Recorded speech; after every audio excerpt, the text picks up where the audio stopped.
এদিকে শিক্ষামন্ত্রী ডাক্তার দীপুমনি বলেছেন, আগামী বছর থেকে পরীক্ষা স্বাভাবিক সময়ের কাছাকাছি নিয়ে আসা হবে। আন্তর্জাতিক মাতৃভাষা ইনস্টিটিউটে এসএসসি ও সমমান পরীক্ষার ফলাফল সংক্রান্ত প্রেস ব্রিফিংয়ে কথা বলেন শিক্ষামন্ত্রী।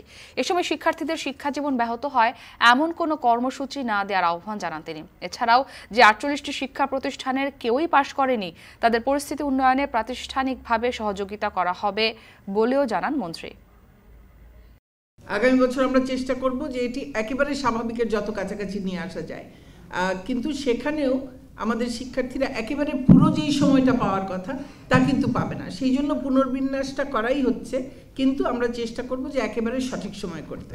আমাদের সন্তানদের জীবনকে জিম্মি করে কেউ যদি রাজনীতি করতে চান, সেটি তো আসলে রাজনীতি হবে না, সেটি হবে অপরাজনীতি।